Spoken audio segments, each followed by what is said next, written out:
Good morning, students. I am MRK. Today, 12th Max, Chapter 2, Complex Numbers, Exercise 2.8. Very important sum, தம்பி. 5 marks sum, தம்பி. பார்த்து கேர்ஃபுல்லாக படிச்சுக்க. Very important sum.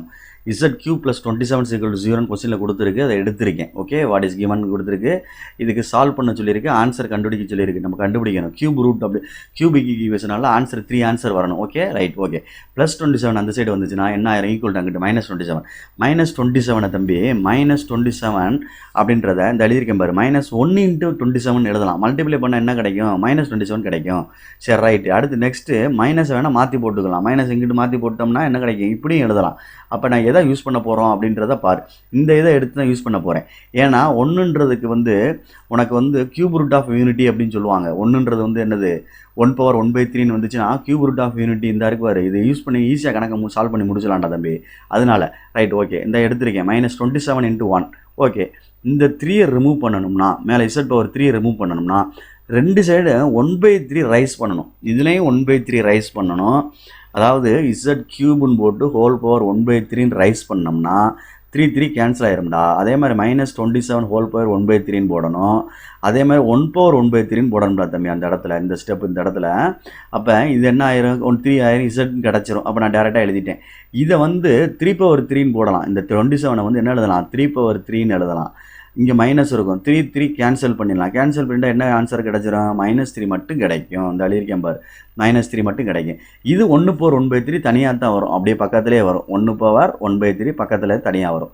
இதெல்லாம் செப்பரேட்டாக உனக்கு செஞ்சு காட்டுறக்காண்டி செய்கிறேன். ஓகே ஸ்டூடெண்ட்ஸ், பார்த்துக்க நிதானமாக உனக்கு செஞ்சு காட்டுறக்காண்டி செய்கிறேன். ரைட். இப்போ இந்த ஈஸியாக முடிஞ்சிருச்சு பாரு கணக்கு. இந்த 1/1/3ன்றது கியூப் ரூட் ஆஃப் யூனிட்டின்னு சொல்லுவாங்க. கியூப் ரூட் ஆஃப் யூனிட்டி, ஒன்றின் முப்படி மூலம் அப்படின்னு சொல்லுவாங்க. அதுக்கு ஆன்சர் 1 ω² அப்படின்னு அர்த்தம். அதை தான் இங்கே யூஸ் பண்ண போகிறேன். 1 ω² அப்படின்னு எழுதியிருக்கேன். இந்த இடத்துல 1 ω² எழுதியிருக்கேன். இப்போ மல்டிப்ளை பண்ண போகிறேன். -3 × 1 அப்படின்னு ஒன்று எடுத்திருக்கேன், ஒரு செட் ஆஃப். அடுத்து -3 × ω ஒன்று எடுத்திருக்கேன். -3 × ω² ஒன்று எடுத்திருக்கேன். அப்படியே மல்டிப்ளை பண்ணால் ஆன்சர்ரா தம்பி. வெரி இம்பார்ட்டன்ட் சம்மு, ஈஸி சம்மு, ஈஸியாக முடிச்சுட்டேன் பாரு. இந்த இடத்துல நீ கொஞ்சம் கேர்ஃபுல்லாக செய்யணும். இந்த 1க்கு பதிலாக -1 போட்டால் திணறும் கொஞ்சம் கணக்கு. போலார் ஃபார்ம் கொண்டு போகணும் கணக்கு. அப்படின்னா -1 வந்துட்டா இந்த இடத்துல 1/1/3 போட்டு -1/1/3 போட்டு செய்ய இதை எழுத முடியாது. 1 ω² எழுத முடியாது. 1 ω² எழுத முடியாது. -1 இருந்தால். அப்படின்னா அதுக்கு வேறு என்ன வேறு அப்படின்னா cos π/2 அந்த மாதிரி எடுத்துகிட்டு போகணும்.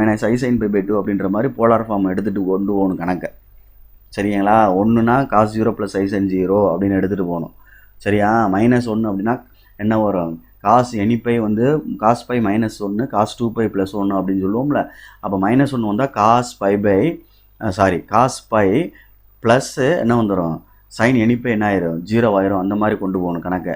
அப்போ அதாவது போலார் ஃபார்ம் அமைக்கையில் போலார் ஃபார்ம் 1 அப்படின்றதுக்கு அமைச்சோம்னா cos 0 + i sin 0 இதை எடுத்து தான் நம்ம போலார் ஃபார்ம் அமைச்சிட்டு வரையில் கியூப் ரூட் ஆஃப் யூனிட்டி அமைக்க முடியும்.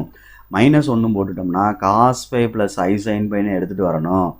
cos π + i sin πன்னு எடுத்துகிட்டு வரணும். அடுத்தடுத்து (1/3) போடணும். அப்புறம் 2kπ சேர்க்கணும், 1/3 உள்ளே கொண்டு வரணும். அப்படியே பெருசாக போகும் கணக்கு. அதனால தான் மைனஸை இப்படி செப்பரேட் பண்ணிக்கிட்டேன். -27 கொண்டு போய் கொடுத்துட்டேன் கணக்கு. கணக்கு கொடுத்து ஆன்சர் ஈஸியாக எடுத்துட்டேன். ஓகே ஸ்டூடெண்ட்ஸ், பார்த்து கேர்ஃபுல்லாக செஞ்சுக்க, பார்த்து நிதானமாக செஞ்சுக்க. மறந்துடாத, கியூப் ரூட் ஆஃப் யூனிட்டியை யூஸ் பண்ணி கணக்கை சிம்பிளாக மெயின்டைன் பண்ணி செஞ்சுட்டேன். Okay students, thank you.